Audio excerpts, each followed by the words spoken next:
Hello and welcome to another episode of Distilling Greatness. I'm Jeff Arnett, Master Distiller of Company Distilling, coming to you from the historic Tennessee Theater on Gay Street in downtown Knoxville. Today we have a guest whose interests are as dynamic and spirited as the whiskeys he reviews. The guest today is Rob. He's a whiskey reviewer from Toronto. You may have seen his YouTube channel that's called Whiskey in the Six. Rob's journey is a fascinating one. He blends a love of whiskey with his musical talent with the band that's called the Saints and Mountains, and he has a dedication to the art of Thai boxing. So his story is a testament to the power of following one's passions, and I look forward to hearing a little bit more about how he balances all of these interests that he has. So let me give you a brief overview to those who may not be aware of Rob or heard of him before. Rob has built a very loyal following with very insightful and honest reviews, and he reviews everything from scotch to bourbon and to other types of spirits. Rob's interests don't stop at whiskey. He's a musician performing with a band called Saints and Mountains, skilled Thai boxer with nearly 2 decades of experience in the martial arts. So without further ado, let's welcome Rob from Whiskey in the Six to Distilling Greatness. Rob, thank you so much for being a part of today's show. Jeff, thank you so much for having me. Thank you for that incredible introduction. Coming from a living legend like yourself, that's the best intro I've ever had in my life. So, you know, I know we were talking a little bit earlier. You got to let everybody know what's your entry song. You know, what's your walkout song as you're coming to save the game. Yeah. So my bandmate would kill me if I didn't say one of our songs. So it's got to be This Wolf, one of our. It's actually not fully released yet, so it would be probably a surprise. Well, not that any of our stuff that's actually released is being listened to that actively yet, but we'll see. Anyway, yeah, it's called This Wolf, and it's pretty high energy, so probably a fitting fight song. Very good. So, Rob, share with us what sparked your interest in whiskey. What led you to create your YouTube channel, Whiskey in the Six? What was the origin and inspiration behind that? So a couple of things. I'm a teacher by trade. I teach elementary school grades 7 and 8. So just always wanting to, inform people of things that I've already learned myself and kind of put in the work to figure things out so that they don't have to. So there's that. And then my brothers and I were always at a cottage in Sauble Beach, Ontario. And growing up, we would, from as early as we were allowed to legally drink, maybe a little bit before that. Your secret's safe here. Yeah, we're not going to tell anybody. We would bring up a bottle of whiskey. One of us, there's 4 of us, and we would always just share the whiskey. Something different. That was the only rule. It had to be something that we haven't tried before, and we grew a love for sharing whiskey. And then when I started venturing out on my own as far as my whiskey journey, it's one of those things where it doesn't feel the same unless it's shared.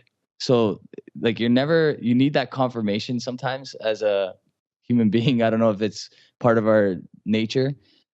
When you try something that you love, it's like, I need a confirmation that this is good and I'm not crazy. So it's post this video. And then the other thing is a lot of my whiskey reviews are to help people save money so that they don't have to spend too much to go through all the great bottles that I ended up getting to by spending on hundreds of bottles to get there, right?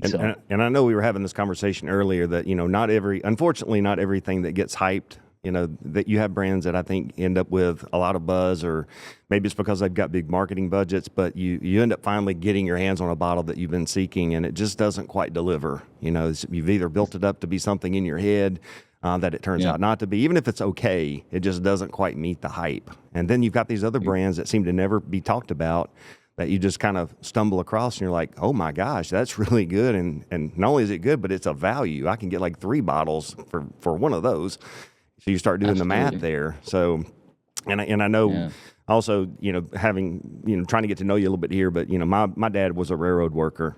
His only career advice to me was don't work for the railroad. But my mother was a school teacher. So being a school teacher, I absolutely understand what would drive a desire to drink whiskey. And that was not my mom's thing by any stretch. She had other vices and things that she used to escape, but I know how hectic and tough that's a hard and thankless job, I would describe it. But it's a noble profession too. You change lives, one person at a time. Yeah, it's definitely, it sees both ends of that for sure. It can be thankless, but then it's also super rewarding in some ways as well. So yeah, definitely. Yeah. But yeah, I mean, I try to let the Thai boxing, the martial arts get that energy out so that I don't rely on whiskey to do it. So. Well, that certainly would offset, some of the effects of alcohol, that you kind of keep yourself in shape too. I think that you kind of have to have balance and discipline in life, right? And I know martial arts all about that. So 100%. It's a big, in my household, my wife's a fitness instructor as well. We take great care of making sure our kids know that it's about balance. Everything's about balance. Sure. Working out is a very big, important thing. So tell me a little bit more about the name Whiskey in the Six. What actually was the origin of that, for those who have never heard of that before? Yeah. So going on about 9 years now. And at the time, the Six was the nickname for Toronto that Drake introduced. I guess he didn't technically introduce it, because the 6 boroughs was always a thing. There's 6 boroughs to Toronto, but he made it popular, and then the Raptors kind of took hold of that as well. So the Toronto Raptors, for those of you who don't know, I'm sure most people do, our NBA team, they kind of use the 6 as their reference to Toronto. They have a lot of gear, I guess, made to represent the 6 and that sort of thing. So the 6 essentially just means Toronto, and whiskey in Toronto. Instead of saying it that way, I said whiskey in the 6. And it stuck. So for the Raptors, they would be, the starting 5 would be the 5 from the 6, right? Exactly. Yeah, exactly. Yeah, I bet you they have actually used that as an introduction before too. So yeah, we are the 5 from the 6. So that's right. So tell me a little bit more. You've got a pretty interesting and very diverse mix of interests there. What are some other things about you that people might be surprised to find out? So early on, I had a set. This bar was built for Whiskey in the 6. I'm not sure how much you guys are getting of it on your end, but it extends this way as well. If you watch my channel before, you can probably see a little bit better of a shot. I can see the Glendronach, and I can see Best Cognac XO, and also a pretty healthy bottle collection there behind you. Yeah, there's quite a bit. Yeah, I'm pretty familiar with the Glendronach brand. It was part of Brown-Forman, and as was Jack Daniel's. So I had a chance to go there and stay in the Glen House for a few days and tour some of the Scotch whiskey distillers. Went to Ben Riach and to Glenglassaugh, went to Macallan, Glenfiddich. So, hit some of the better distillery tours there for sure. But I became a big fan of Glendronach. I never consider myself a big Scotch person, but I do like the sherry cask stuff if I'm going to drink one. Yeah. I'm sure you got to meet one of the best when it comes to blending sherry barrels, which is Billy Walker. At the time, I'm sure with Glendronach, you got to meet him. Yeah. Well, it was Stuart Buchanan and Rachel Berry were kind of the two Scotch the two Scotch people that worked with Brown-Forman primarily. Stuart ended up taking us through Ben Riach. Through these really like one-off odd barrels that they had, and 40-year-old Scotch that came from a Barolo barrel, just thieving it out and just going, and then the next one just be almost as special and as odd as that was, and just rare. But yeah, that was fun. I mean, that was, even for a distiller who's had a lot of cool experiences, that's one that permanently emblazoned a memory in my head that I'll never forget. Very grateful for that one. Yeah. So. Back to your earlier question, I guess I'm a big media or movies and books like buff, I guess I can say. I'm not sure if people don't know that about me, but my old set, that's why I brought it up, is my old set at my old house used to have a shelf full of books next to my bottle kills and all that other stuff. And I was actually just looking at one of those videos yesterday. One of my friends brought it to my attention, and I kind of missed that set. Although this is obviously geared much better towards whiskey in the six. The other one kind of showed a little bit more of how much of a geek I am with the books and the movies in the background. So Okay. yeah, So let's get on a little bit with the whiskey reviewing that you do on Whiskey in the Six. So you're known for being in depth, but also very honest in how you approach and assess whiskeys and what you say about them. So how do you approach a new whiskey? What are the elements that you're looking for, particularly? Yeah. I guess my number one approach is it worth the dollar according to my own assessment, right? Yep. And that goes back to kind of why I'm so, I guess, money focused when it comes to my reviews, just to help the average person save a buck or two. So, buy this instead of, something that's twice the price that doesn't deliver the way this Jack Daniels does, kind of thing. And that happens a lot. Like, especially, this is a great example. These Jack Daniel's single barrels are really, really well priced, especially up here. Versus, I mean, I'm sure a lot of bourbon and Tennessee whiskey is well priced in the U.S., but up here, that's not necessarily the case. I think a lot of retailers take advantage, if they can, of like selling it for more because it seems like it's harder to get and there's more popularity with bourbon and American whiskey in general over the last few years. So I just try to direct people in a way that's gonna help their dollar go a little bit further, and that's always been.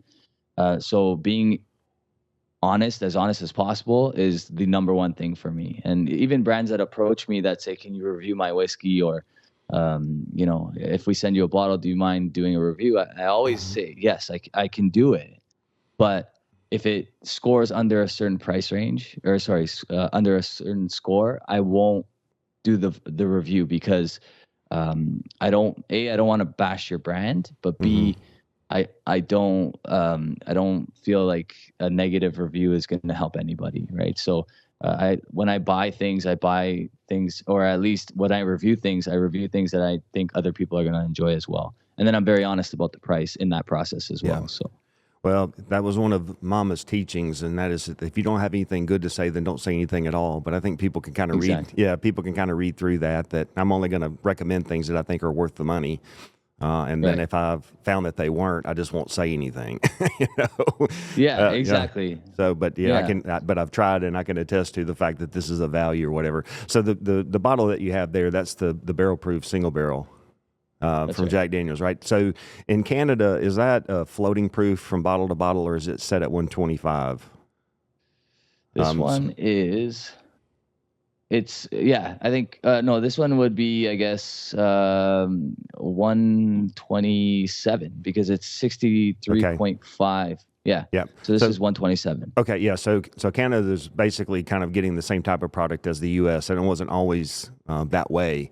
What we found when we first started having this variable proof in certain markets, that was an issue when we were trying to take barrel proof into certain markets. So I know a lot of, like in the UK and in parts of Europe, all of their barrel proofs are 125.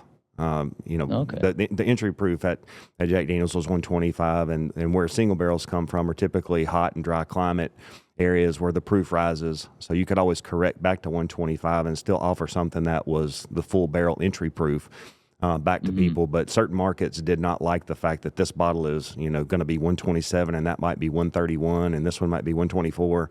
It became a problem. So in certain markets, I know that it just had to be a fixed 125. So you just did a minimal adjustment just to get it back to its original entry proof. But it sounds like Canada's getting basically the same product as the U.S. We have Alberta. We have Alberta to thank for that because, there has been a few barrel proofs that have entered Ontario, but within the last few years, this year is the first year that they legally allowed Ontarians to purchase outside of the province.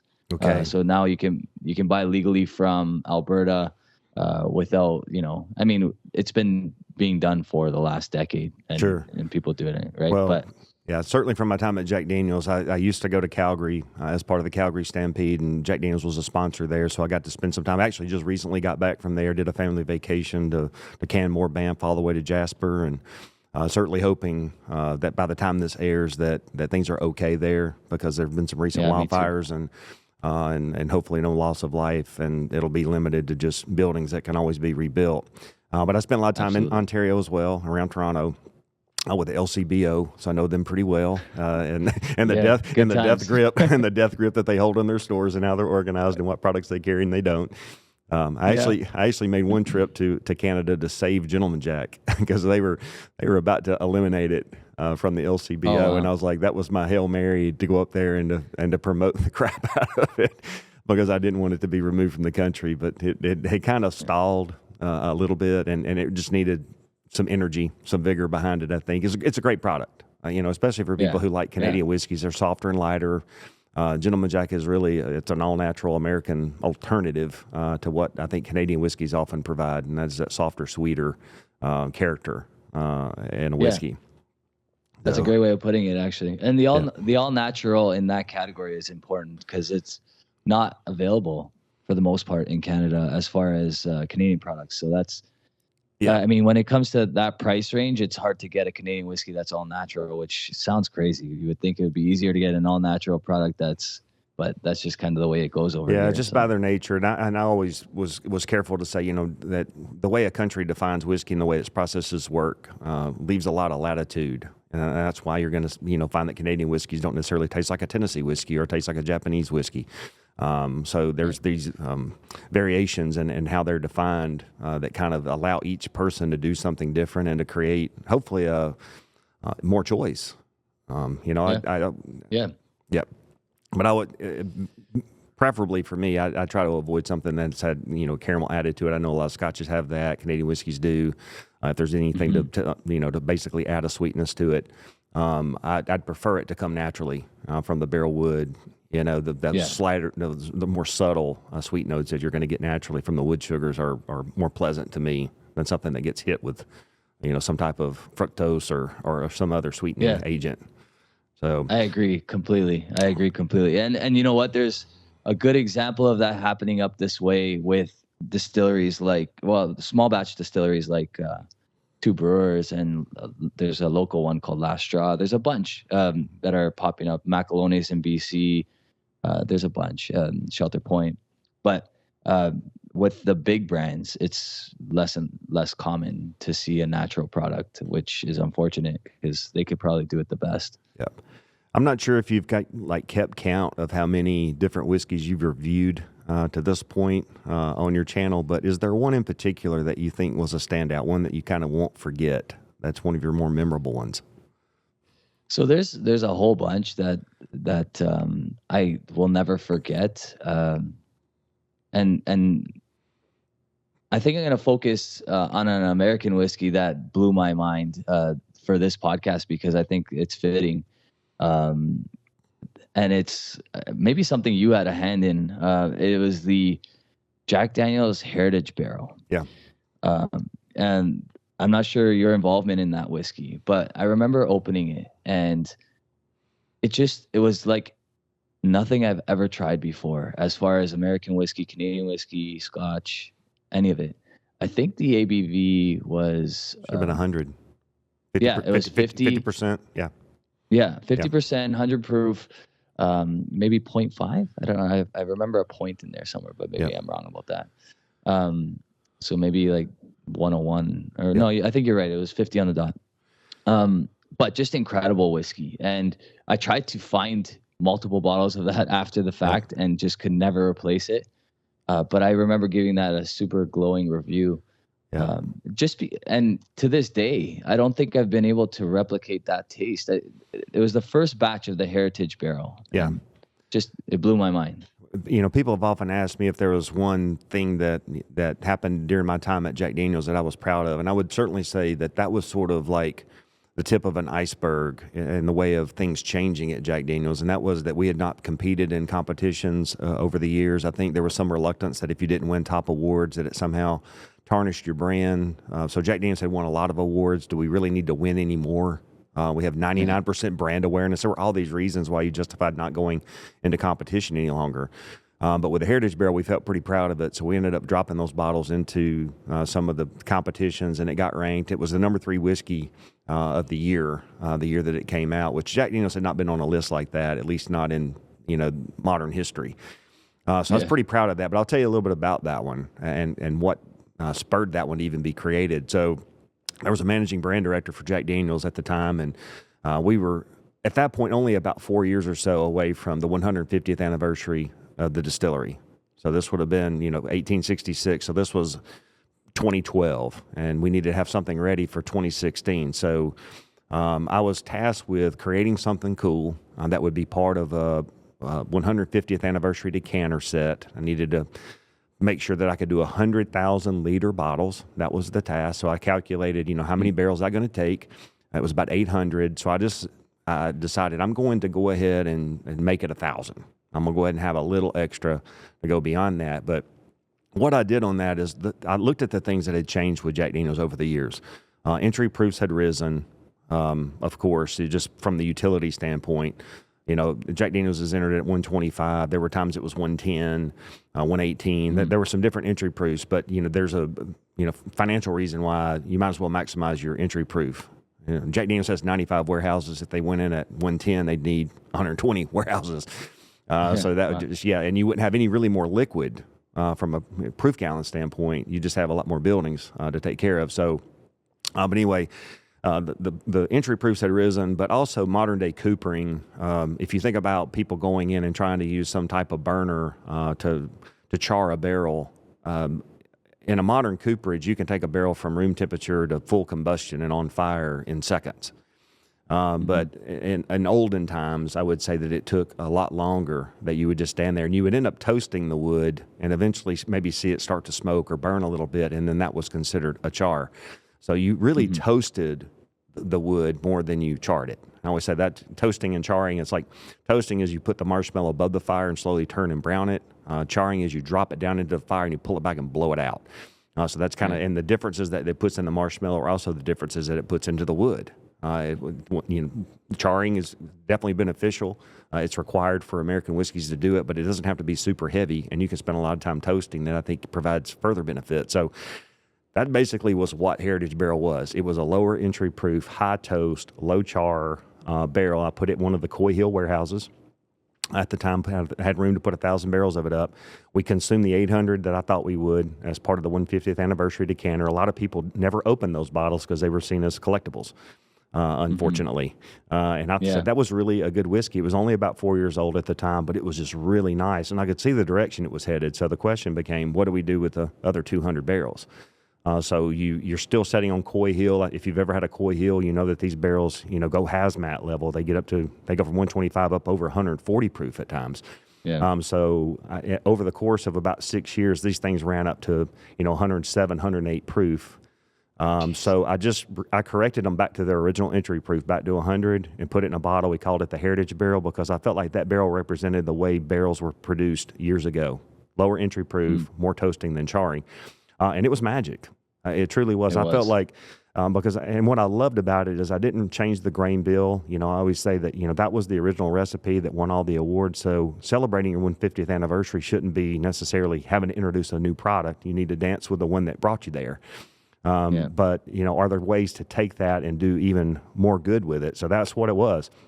But I felt really good about that one. And I think that was really the turning point at Jack Daniel's where our posture towards going into competition changed. So now you see Jack Daniel's, their bottled in bond was the number one whiskey a year or so ago. So there's a little bit more of a bullishness at the brand, which I think they should have.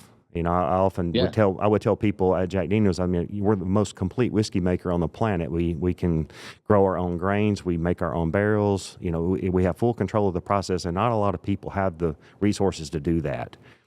So the question is, what do we do with that? Do we want to fully leverage everything that's in the toolbox? Because our toolbox is pretty big. I'm not saying that everything makes sense, but we can go beyond what typical brands do if we choose to.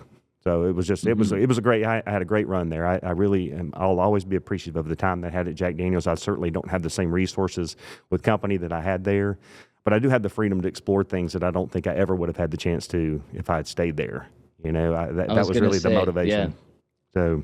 So I suspected that was your motivation for company distilling because, that's, I guess, everybody's dream. They want full reign over like what they're creating, right? Any artist wants to be able to have full reign over what they create. And sure. I guess that's what was offered to you with company distilling, right? Well, I know this is our first conversation together, but before I worked at Jack Daniel's, I worked for Procter and Gamble.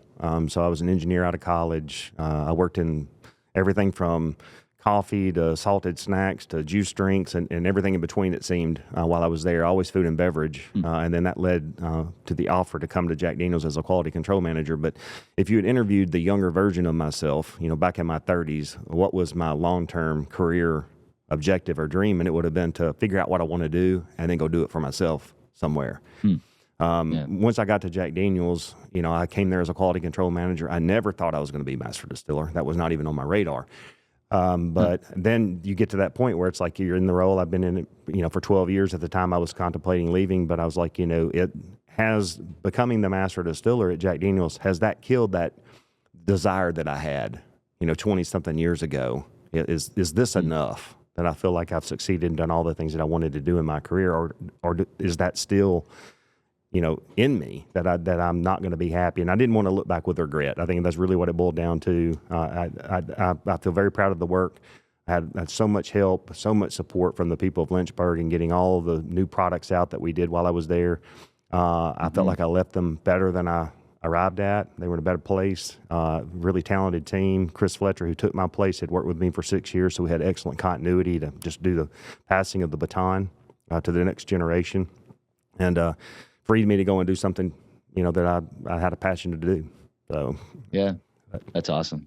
So what was the first whiskey that you remember really falling in love with? What was the first one that you were like, hey man, I think I really like whiskey?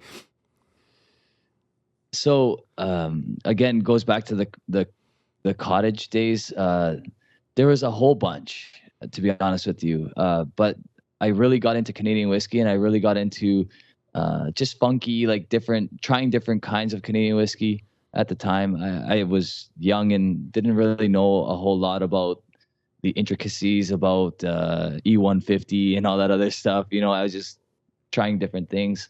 So I guess one of my most memorable, Alberta Premium came out with a 30-year-old that was $50. It was a $50 30-year-old Alberta Premium 100% rye. Now, on the surface, that's a deal. Right? I mean, and as far as I know to this day, it was untouched as far as like coloring and any of that type of stuff. The only, I guess, looking back, the only drawback was that it was 40% as opposed to a higher ABV, which would have made it shine a little bit more. But it was good. I mean, I think I've tried it once in the last 5 years again, and obviously it didn't have the same kind of effect on me as it did when I was in my early 20s. But it was definitely one of those ones where I'm like, there's something to this. There's an art to whiskey that I don't think I realized when I was partying with my friends and having whiskey at the bar and that type of thing. And I really started to love the art of making whiskey and the different kinds of whiskey you could try and how they were all so different. So tell me, do you see things going on in the whiskey industry right now, certain trends that you think are notable? Or are there things that you wish that more brands would embrace and do? What are the things that interest you and where you hope the industry goes? Yeah, so I think I am noticing a huge shift, and it's the beginning of the shift, and it's because there's so many distilleries popping up that it's causing this shift. And I do believe that the big brands will be forced to make a shift as well because of all the smaller brands that are making a name for themselves. There's just much more focus on the artisanal side of the game now. When I entered the hobby, doing my podcast or my YouTube channel, Whiskey in the Six, the first few years, it was a common theme. I wish this didn't add color. I wish they didn't chill filter. That was happening a lot. Now you're seeing some of these big brands take notice of that and changing their product, or at least having options for people inside their main whiskeys, that give options to people like myself that don't want the added color, that don't want the chill filtration, and that sort of thing. So that's a huge shift. And I think also with that, you're going to see prices become a little bit more competitive too, because there's so many companies that are unfortunately sitting on shelves because the prices are too much, right? So I think you're going to start to get in the next 5 years more for your money. You're going to get more of an artisanal approach for less. Yeah, I think. Well, and I would definitely agree with you. I think that we've kind of hit a critical mass, as far as how many distilleries can the population support. So now that has happened, that you see people kind of cooling the jets a little bit, it's going to be the survival of the fittest on the shelf. Right. Yeah, where you truly do have to generate value. You're going to have to offer something different if you want, a better price. It's going to have to be noticeably better and different. You're going to have to earn every dollar that you expect out of your bottle, because you've got certain companies that can really mark it down. They've got plenty of margin space. Coming from a small brand like I've got right now, I actually have a desire. I wish that I could be cheaper. And over time I can get there. It's just as with scale. With scale comes, some efficiencies and lower cost of goods and things of that nature. But you have to survive those initial years and keep your head above water and then work your way back towards it. So, we're getting closer to where we feel like we've got the ability to get our price right, to kind of figure out who is our competitive set that we want to go head to head with, where are they, and can we match them, so that it's from at least from a pricing standpoint, it's a choose it. And if we can be the same price and we can either edge them on character, flavor, something unique, then that's how you're going to win in the long-term economy here. But I agree with you.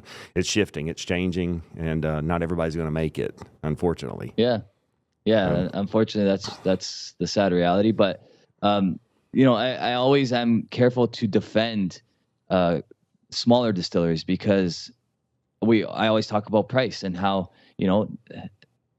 let's use Jack Daniel's as an example. They've been around for forever. You know what I mean? So it's a lot cheaper for them to put out a bottle than it is for a smaller distillery that only has. I wouldn't really kill for it, but I would kill for the cost structure of Jack Daniel's for my brand.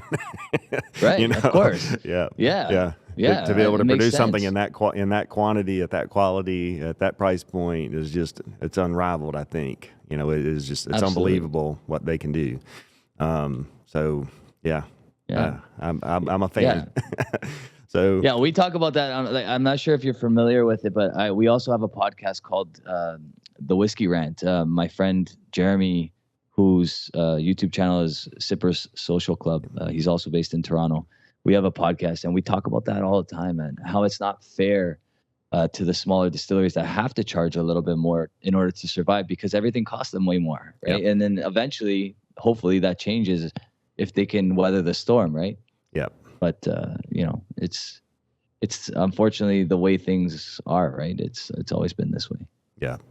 So I have been firing away at you for about 30 minutes now, asking you a lot of questions. I wonder, are there other questions you might have of me? I know I've tried to share a little bit about my background, but is there anything you're curious about? And now that you've got me here, would like to know. So fire away.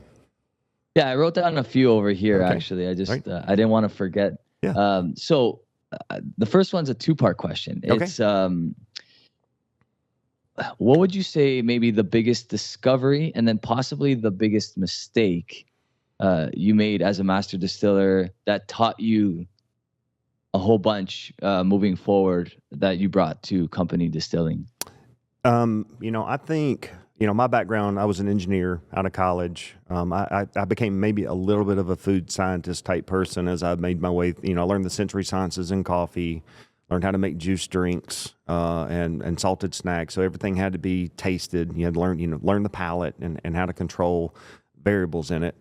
But coming to Jack Daniel's, I'd actually dealt with a a column still before. Actually, it was one of the ways that you could extend the life of frying oil. I was at a large plant in my hometown of Jackson, Tennessee, made Pringles potato chips. And one of your biggest expenses there was the oil would go rancid after repeated frying cycles. So you needed a way to kind of strip out some of the fatty acids and things that would attach themselves to the oil. So you could use the distillation column basically to strip those away. So using same science as what you're doing to take a distiller's beer and making an alcohol out of it with a unique character. Different physical properties can be exploited if you put things under pressure, under temperature, and stuff like that. You can start to separate them from one another. So that's really what a column does. So I knew a little bit about a column, but I would tell you going in, because what you hear from brands is so much about they'll talk about water, they'll talk about barrels, grains, and things of that nature. If they're willing to share their grain bill, that it's different or it's proprietary, unique. But what I saw is the biggest thing is yeast. I think Four Roses is really the only brand that I know of who really talks in detail about it, where they've got 2 different grain bills and 5 different yeast cultures, and they can create 10 different unique distillates, and then they can work those individually, or they can blend them together to create even more options. But it was interesting at Jack Daniel's because, one of my partners today is Kevin Smith. He was the microbiologist at Jack Daniel's. He was a yeast expert. He worked in fuel ethanol, basically helped people make efficient processes of taking grains and reducing those into simpler sugars and letting yeast make alcohol. And we could take, Brown-Forman owned more than Jack Daniel's. They owned Woodford Reserve. They owned Old Forester. They owned Early Times, and they had proprietary cultures that define each of those brands. So we were considered to be a site where we could preserve their yeast culture. So we had a cryogenic freezer, minus 80 degrees Celsius, where we basically stored these mother cultures, if you will, and we could do pilot fermentation. So even though the grain bills were different on Old Forester and Early Times from Jack Daniel's, we could take our grain bill with no yeast in it and introduce the Old Forester or Early Times yeast along with the Jack Daniel's yeast and have 3 different fermentations going and literally reproduce those brands from a character standpoint with a different grain bill. So what it was teaching me was that yeast is more important than grain content.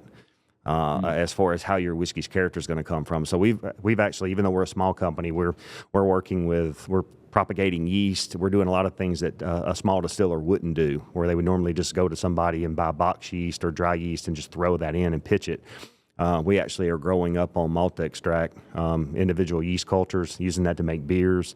But we hope that will be a defining thing for our brand going forward. And it's a skill set that I wouldn't have tackled by myself. You really need to be steeped in that from a schooling standpoint. But Kevin is one of the best in the industry. So that would definitely be one of the great learnings that I had there. I think from a mistake standpoint, and it would be hard to say that it was a mistake from a market success standpoint, but one of the things I chose to do is I do some flavored spirits. And while I was at Jack Daniel's, we did Tennessee honey, we did fire, and we did apple. So we did 3 different flavored versions of our whiskey. And I felt like that in some people's minds, it kind of harmed the quality halo of Black Label. So it kind of struggled. The fact that it was in the same bottle with the same arching Jack Daniel's signature, looked very similar to Black Label, kind of diminished it in people's minds. So as we were talking about as a company, what we wanted to do, we wanted to make flavored spirits, but we didn't really want that to be associated with our bourbon and whiskey at all. So they're in different bottles with different names and things of that nature. So, but honey was a huge success. It brought new people to the Jack Daniel's trademark. Sold over 1 million cases in about its 3rd year, I think. So it'd be hard to say it was a mistake, but how it was presented in the market, I think maybe did some harm that wasn't intended. So if I'm being honest, so I kind of chose a different path for company to say, hey, I want to do that, but I just don't want to do it in a way that it's in the same box with something that I've maple finished or cherry wood finished or something like that. I want to kind of hold a quality halo around those that I protect from some of these lower price, more value based products. So that's great. Yeah, that's a perfect answer, actually. So my second question here, being from such a huge company in the past, I'm sure you've met incredible people over the years. Who's some of your or one of your biggest influences? So, when I came to Jack Daniels, I was telling you earlier, I really didn't set my sights on becoming the master distiller. I really didn't even think that was going to be a possibility. So I just always tried to focus on doing a good job of whatever responsibilities I was given, and just, and let that lead to career success for me. So I wasn't completely caught off guard. About 2 years before they named me master distiller, they had a conversation with me asking me if I would consider being the master distiller. And at that point, it was Jimmy Bedford. For Jack Daniels, he spent a lot of time on the market, out in market, selling single barrels. So that product was launched during his tenure. I ran the single barrel processing area, so it gave me a chance to talk with Jimmy quite a bit. So definitely, he gave me an understanding of the role that he had in the market and building Jack Daniels as a brand. He chose to spend a lot of time away from the distillery. I think when they actually asked me if I wanted to be master distiller, that was my biggest concern. I had very young children. And I'm just like, I don't want to be gone all the time. I want them to know me. I don't want to orphan my kids, no matter how great a job. Nothing would be worth that. That would be just regret. I just couldn't handle it. But I would tell you, the people that I've met in the industry, there's some great personalities in it. You would think that the rivalry between Jim Beam and Jack Daniels would be pretty strong. But one of my favorite people is Fred Noe. I don't know if you've ever had a chance to meet him. But a super colorful guy. It was funny because, we're only a state apart down in the United States, but it took us going all the way to Germany. We were at the Bartenders Convention in Berlin when I first met him.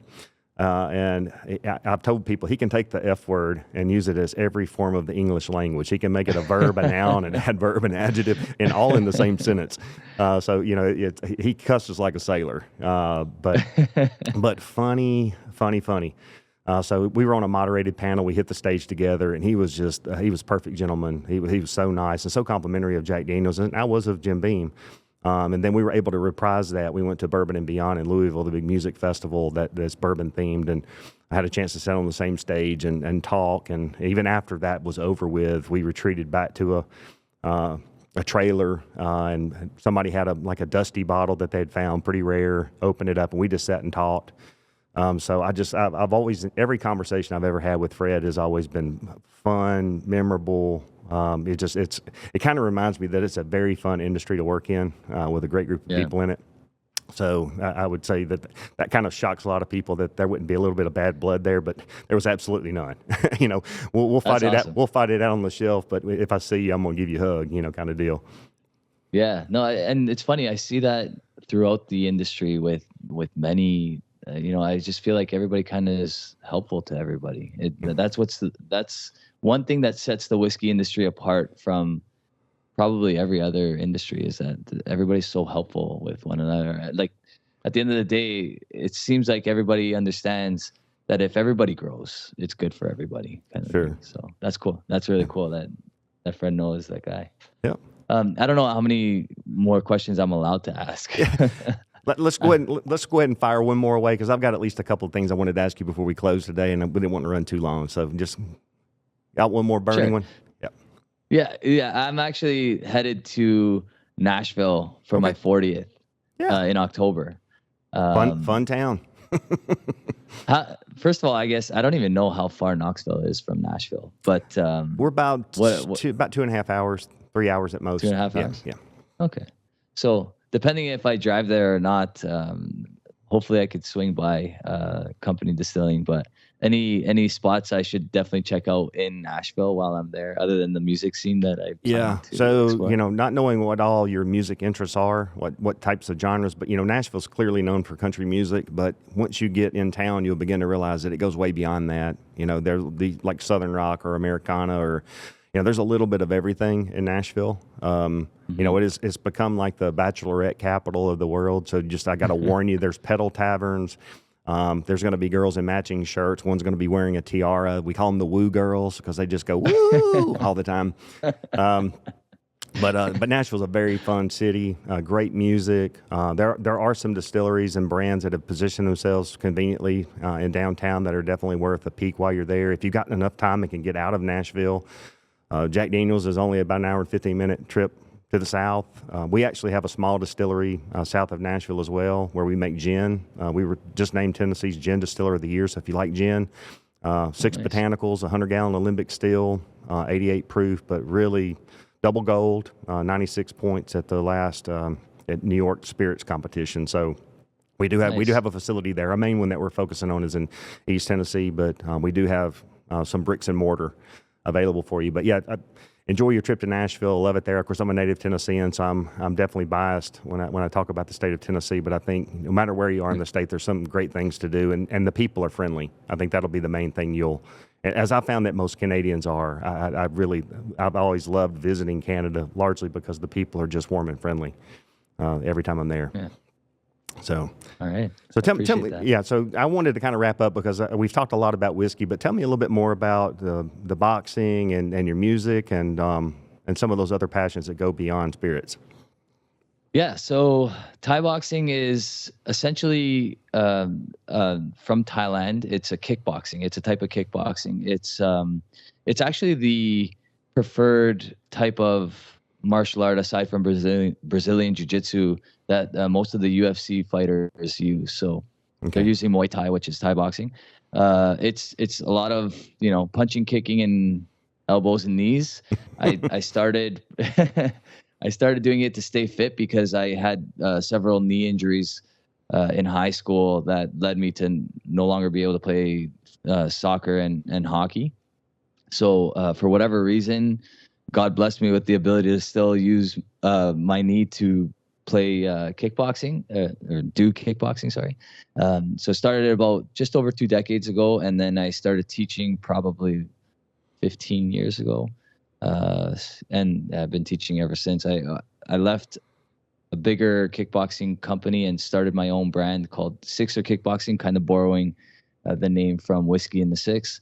And then, during the pandemic, we had to downscale quite a bit. So now I'm just teaching small classes out of my basement. But that's the Muay Thai side of things. Yeah. Okay.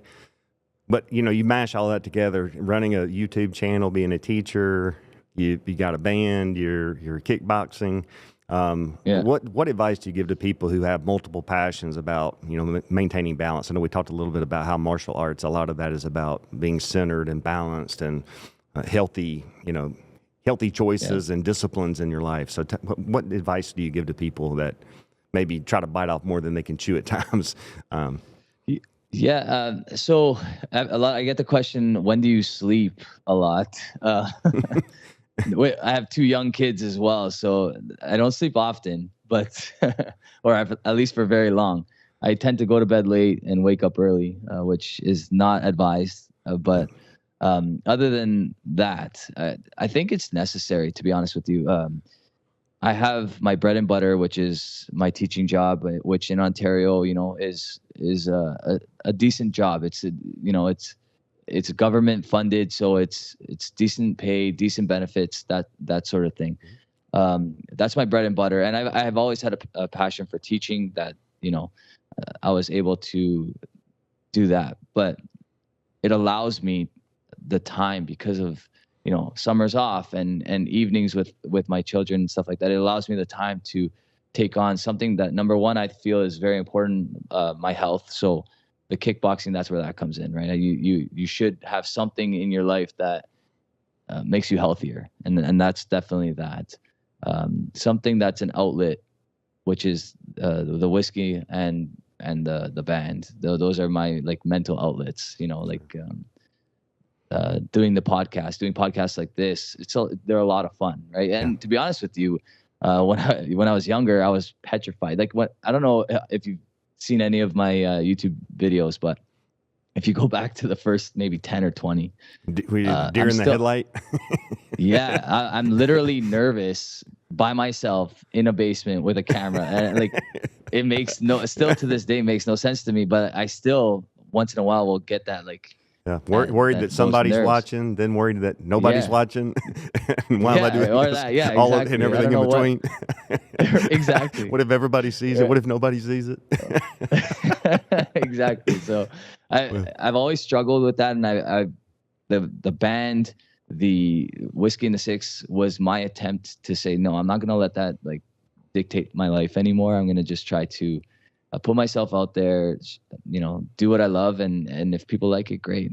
And that's kind of, so, but very important to make time for family as well. So Well, that's a good lead in, actually. You know, I'm getting flashed at here that it's time to start wrapping this up. And I just want to tell you how much it's been a real pleasure getting to know you and talk with you today. Thank you so much for being a part of our podcast. But the closing question that we like to ask our guests, you know, one of the brand's mantras of Company Distilling is to gather around with good company. So I know you love whiskey. You've talked about, you know, bonding with your brothers over that. But what would you describe as your ideal gather around whiskey moment? What would, you know, who'd be there and what would that look like to you? Honestly, I always kind of think of the ideal is like a Thanksgiving setting, you know, Okay. great meal just had with friends and family. Um, and then I usually am the one that pulls out an incredible whiskey, and then we share it amongst, you know, guys and gals, whoever will enjoy it. Yeah. And that kind of, I don't know, something about the fall in Ontario and turkey on the table and whiskey in a glass, that's the and family and friends around you, that's the best for me. So Well, I wouldn't agree. yeah. I couldn't agree with you more that great whiskey is meant to be shared, you know, and Yeah. being able to make memories around a bottle that's special is tough to beat. But Rob, hey man, thank you so much for being on today. For everybody who's listening today, we appreciate you tuning in to another episode of Distilling Greatness. We appreciate you listening, and we hope you will tune in next month as we bring in another guest and more new content for you guys. But thank y'all so much. Rob, thank you so much. Thank you for having me. It was an absolute pleasure. Pleasure was mine. But have a great day. You too.